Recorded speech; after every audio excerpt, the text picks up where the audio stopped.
historic day today for the women rights activists as the Parliament's State Affairs and Good Governance Committee is all poised to give seal on a new bill that provisions for giving citizenship certificate by birth to children in the name of the mother. Lawmakers have also concluded that there should be a gap of at least 7 years before granting naturalized citizenship for foreign nationals married to Nepali citizens. Good morning, I'm Sarah Sapsanama and these are the top stories of the hour. The State Affairs Committee to provide finishing touches to the National Citizenship Bill today, a breakthrough on citizenship by birth in the name of the mother. The government yet to take serious measures to contain dengue epidemic. The outbreak affect tourism sector, casting doubt on the success of upcoming Nepal visit here. Nepal fails to make most of the zero excise duty provisions on Nepali goods exported to India and China. Experts point out lack of policy to promote domestic products. And NOC elections for a new executive body taking place today. 26 candidates in the fray for 27 different posts.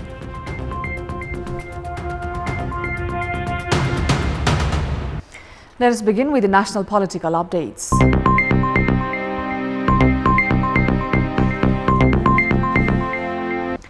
Following a year-long discussion, the National Citizenship Bill is on the verge of receiving a final seal today. The Parliamentary Committee is preparing to endorse the bill with provision to provide naturalized citizenship to foreign women married to Nepali men with a gap of 7 years. Likewise, the new bill has a provision to give citizenship by birth to children in the name of their mothers.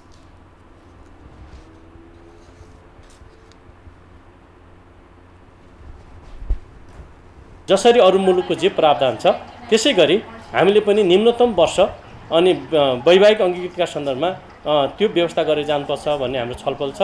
त्यो ढंगले समितिमा छलफल चलिरहेको छ र अर्को उहाँहरूले त्यस्तो अनि महिलाको हकमा राजनीतिक अधिकार बाहेक अनि सम्पूर्ण अधिकार उपभोग गर्न पाउने गरी निर्वाह ढंगले उले उपभोग गर्न पाउने गरी एक खालको वैवाहिक अंगीकृत नागरिकता दिनुपर्छ, परिचय पत्र दिनुपर्छ भन्ने हामी करिब सहमतिको नजिक पुगेका छौं र मलाई विश्वास छ भोलि यस टुङ्गो लाग्छ। The naturalized citizenship and citizenship by birth in the name of the mother were the most contentious issues of the new citizenship bill. A meeting of the committee today is likely to give the final seal to the bill. Now, the government is yet to take the serious measures to contain dengue epidemic, even as the number of deaths is increasing. The Health Ministry has been charged of not initiating enough efforts to curb the disease and coordinate with province and the local governments. The death toll from dengue has climbed to 9, while over 9,000 people have been infected of the dengue virus. The pressure has mounted on the government to declare a health emergency to launch effective campaigns to contain the epidemic.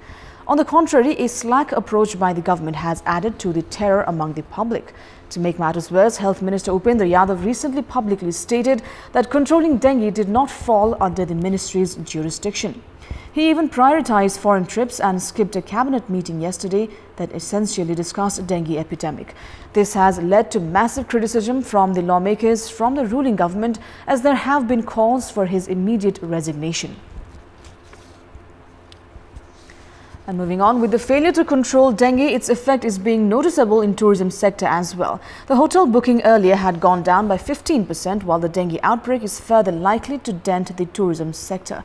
This has further cast doubt on the success of the Visit Nepal year that kicks off in just over 3 months' time.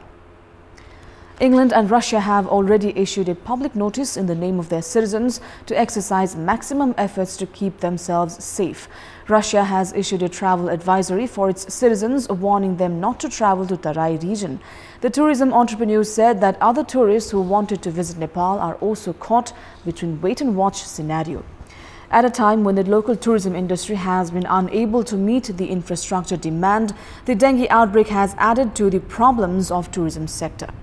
The tourism entrepreneurs also informed that the tourists who were supposed to visit Nepal have started cancelling their hotel bookings. And with that, we'll take a short break here. For more news, do stay with us. Nepal, being sandwiched between two of the world's biggest economies, India and China, has a big potential to reap benefit from both the neighboring nations. The government has been involved in talks of constructing railways and waterways with both the countries for quite some time now. However, it has yet to analyze how Nepal could benefit from these large-scale projects. Both India and China have relieved Nepal from excise duties on several products that Nepal exports to these countries. However, Nepal is yet to make good use of such provision, giving way to question if Nepal can make use of other bigger networks at all in the long run. Apart from zinc, brass wires and tobacco products, India does not levy taxes on Nepal's products.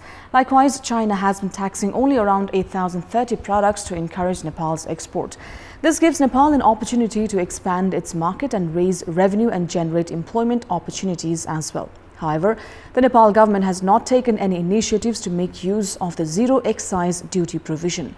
Based on government data, Nepal exported products in 414 categories to China and 383 to India last fiscal year. The inability to produce and export domestic products has resulted in a widening trade deficit.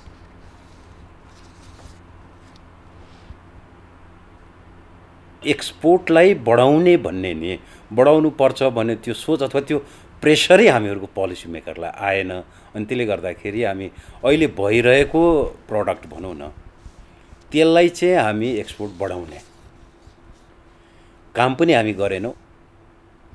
Nepal exported goods worth 62.74 billion rupees to India. However, imported goods worth 917 billion rupees from India last fiscal year. Likewise, Nepal imported goods worth 205 billion rupees from China. However, exports to the northern neighbors stood at 2.11 billion rupees. Nepal exports agricultural products like tea, ginger, handicrafts, leather, carpet, garment, noodles and pashmina among others. However, the quantity of exports have not gained momentum. Experts opine it is the failure on part of both the government and the private sector in encouraging production and exports of potential products. उत्पादन गर्न नसकेर हामी निकासी गर्न सकेका छैनौं. केही वस्तुहरू यस्ता छन् जो चाहिँ हाम्रो प्रतिस्पर्धामा जानलाई के गर्नुपर्छ, गुणस्तर कमजोर छ कि लगायतका विषयहरू छन्. यीमा हामीले हेर्न सकेका छैनौं. मार्केट हेरेर हामी जानुपर्ने हुन्छ. हामी त्यसरी मार्केटको बजारको विश्लेषण गर्ने, बजार खोज्ने, कुन देशमा के को माग हुन्छ र हामीले उत्पादन गर्न सक्छौं भन्ने हाम्रो चाहिँ त्यो अझैसम्म भइसकेको छैन. हाम्रो मिसनहरू छन्, विभिन्न देशमा राजदूतावासहरू छन्, आर्थिक कूटनीतिमा हामीले लगानी गरेका छौं. तर हामीले त्यहाँको बजार के हो, हामीले उत्पादन गर्न सक्ने के हो, त्यो सहज रूपमा निकासी के हुन्छ भन्ने विषय अझै धेरै गर्न बाँकी छ. There is a call for the Nepal government to encourage domestic produce by providing relevant facilities to benefit from big economies that Nepal has partnered with. Time now for the international update.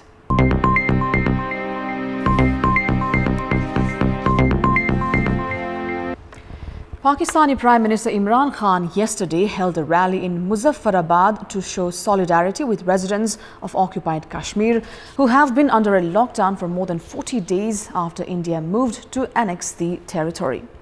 Pointing fingers at the Indian Prime Minister Narendra Modi, Imran said that only a coward man would commit such cruelty against human beings, adding that 900,000 Indian soldiers were committing atrocities against the people of the occupied Kashmir. He said that everyone should know that Modi had been a member of the RSS since he was a child.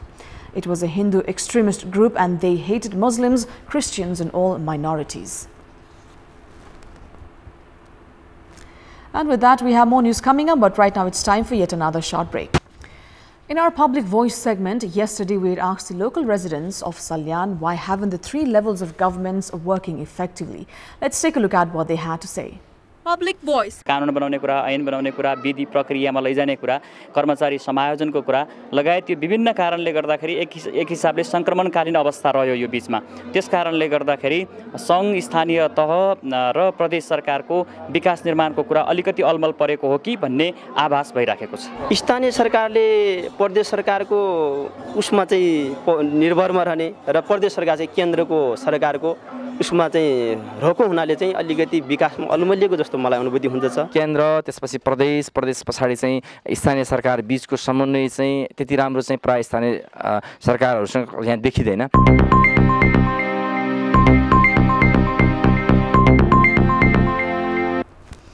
Time now for our segment Public Pulse, where you text us with your opinion. Public Pulse. And the question is, what's your take on tourists who illegally overstay in Nepal?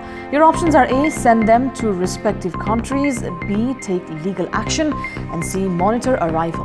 The voting is on. Type NEWS, select your option A, B or C and send it to 34001 to share your opinion with us. Time now for the sports update. Sports news. The elections for the new executive body of Nepal Olympic Committee is taking place today. The elections were earlier scheduled on 6th of September, but the court had stayed the elections. However, after consulting both the disgruntled sides, the court paved way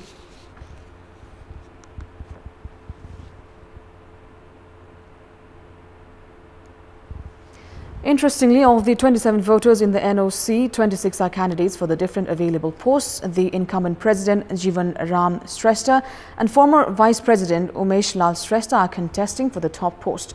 From the Jivan Ram panel, Nilendra Shrestha and Purendra Vikram Lakhe from the Umesh Lal panel are in the fray for the post of General Secretary. Likewise, 8 candidates for the post of 5 vice president, 4 candidates for 3 secretaries, and 8 candidates for the post of 7 members are in the election fray.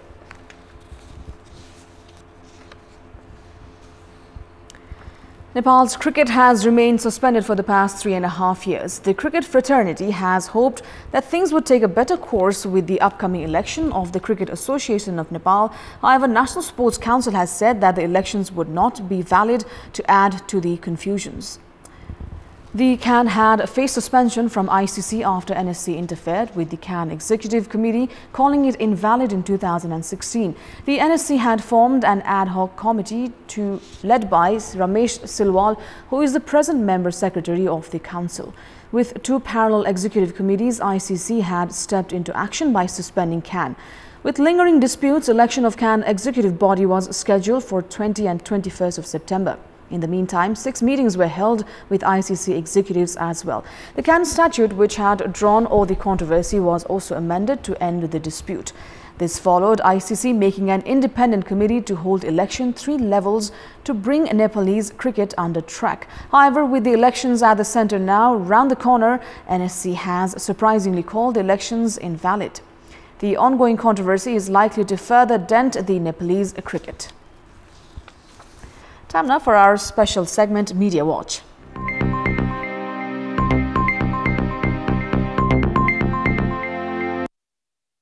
Chinese Foreign Minister Wang Yi arrived in Kathmandu on Sunday for a 3-day official visit to Nepal upon the invitation of Foreign Minister Pradeep Gewali. Minister Wang paid courtesy calls on President Vidyadevi Bhandari, Prime Minister KP Sharma Oli, and other high-ranking government officials on Monday. Foreign Minister Wang also held bilateral meetings on Monday, which discussed on several bilateral treaties and agreements between Nepal and China.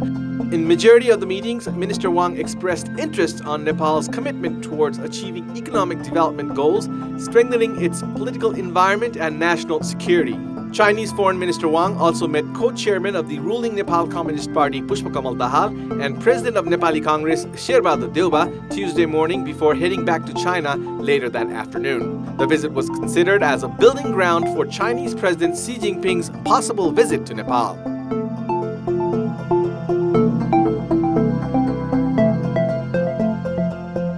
Prime Minister KP Sharma Oli and Indian Prime Minister Narendra Modi officially inaugurated the historic Nepal-India Petroleum pipeline on Tuesday through video conferencing. The 69-kilometer-long Motihari-Amlekganj pipeline, the first ever cross-border petroleum pipeline in South Asia, is expected to help save around 2 billion rupees annually in expenses in importing fuel, according to Nepal Oil Corporation. The corporation has said the fuel supply will not be interrupted even if there is any kind of blockades in the future, and informed that about 192,000 liters of petroleum flows through the pipeline per hour.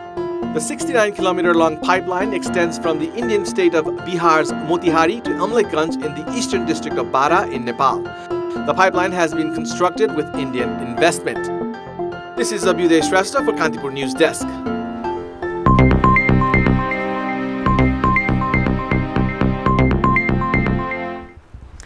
Before wrapping up, here's a look at the top stories once again. The State Affairs Committee to provide finishing touches to the National Citizenship Bill today, a breakthrough on citizenship by birth in the name of the mother. The government yet to take serious measures to contain dengue epidemic. The outbreak affect tourism sector, casting doubt on the success of upcoming Visit Nepal year. Nepal fails to make most of zero excise duty provisions on Nepali goods exported to India and China. Experts point out lack of policy to promote domestic products. And NOC elections for a new executive body taking place today. 26 candidates in the fray for 27 different posts.